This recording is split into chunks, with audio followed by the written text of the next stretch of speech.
तो बात करते हैं एस.सी. वर्मा के chapter 3 short answers question number 9 की। ठीक है, क्या बोला है कि एक food packet is drop from a plane going at an altitude of 100 metre. ठीक है, मतलब एक यहाँ पर अपने को प्लेन दी हुई है, ये मान लीजिए ग्राउंड है। ठीक है, ये ग्राउंड हो गया, मैं लिख देता हूँ यहाँ पर ग्राउंड, और एक प्लेन जा रही है। सिंप्लीफाइड डायग्राम बनाऊंगा प्लेन का, ये प्लेन जा रही है। तो बोला है कि जो प्लेन है वो ग्राउंड से 100 मीटर की हाइट पे है। अल्टीट्यूड जो है उसका कितना दिया हुआ है, 100 मीटर।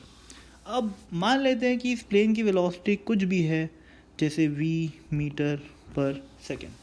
मानने में क्या आ जाता है, क्योंकि क्वेश्चन में दिया हुआ नहीं है। ठीक है, अब देखिए, अब क्या बोला है कि what is the path of the packet as seen from the plane. ठीक है, और सेकंड चीज़ क्या बोला है, what is the path as seen from the ground. ठीक है, तो आखिरी पॉइंट पे बाद में आएंगे, पहले इन दोनों पॉइंट की बात करते हैं, इस वाले पॉइंट की और इस वाले पॉइंट की। What is the path as seen from the ground और what is the path of the packet as seen from the plane. तो सबसे पहले कॉमन सेंस लगा के इसके मोशन को स्टडी करने की कोशिश करते हैं। कॉमन सेंस कहता है कि अगर पैकेट ड्रॉप किया गया तो उसकी भी एक वेलोसिटी होगी जो प्लेन की वेलोसिटी के बराबर होगी। कितनी होगी, v मीटर पर सेकेंड। ठीक है, v मीटर पर second with respect to ground. ठीक है, तो पाथ जो है वो तो भैया फिक्स है कि वो कुछ इस प्रकार का होगा। ठीक है, ये पाथ हो गया।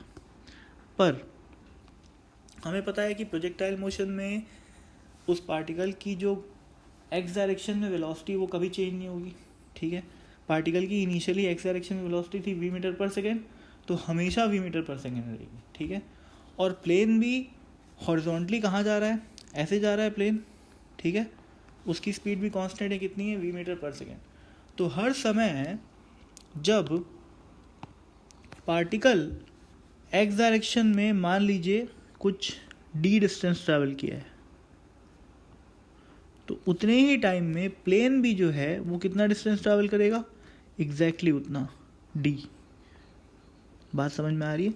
तो जब पार्टिकल यहाँ पर रहेगा वो प्लेन यहाँ पर रहेगी, जब प्लेन यहाँ पर रहेगा तो वो पार्टिकल यहाँ पर रहेगा, जब प्लेन यहाँ पर रहेगा तो वो पार्टिकल यहाँ पर रहेगा। यानी कि the particle will always remain vertically downward from the plane. ठीक है, तो ये बात साफ हो जाती है कि what will be the path of the packet as seen from the plane, it will be a straight line.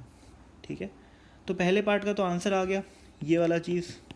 ठीक है, इसकी कहानी ख़त्म। अब what is the path of,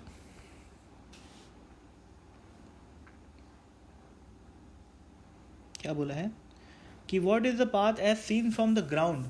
अब ग्राउंड से तो भाई साफ साफ हमने डायग्राम बनाया ही है, पैराबोलिक पाथ है। ठीक है, तो कोई टेंशन नहीं है। अब if someone ask what is the actual path, what will be your answer. समझने की कोशिश करना, एक्चुअल पाथ का कोई सिग्निफिकेंस नहीं होता। ठीक है, because path is always defined with respect to an observer। ये बहुत इंपॉर्टेंट पॉइंट है, इस पॉइंट को अपने दिमाग में फीड कर लेना। ठीक है, तो अगर मेरे को पाथ बताना है तो मेरे को स्पेसिफाई करना पड़ेगा कि मैं प्लेन पे बैठे व्यक्ति के रेफरेंस पे बात कर रहा हूँ या फिर मैं ग्राउंड के रेफरेंस पे बात कर रहा हूँ। इसलिए इस क्वेश्चन का कोई मतलब नहीं बनता कि what is the actual path. ठीक है, तो this is our answer. Thank you.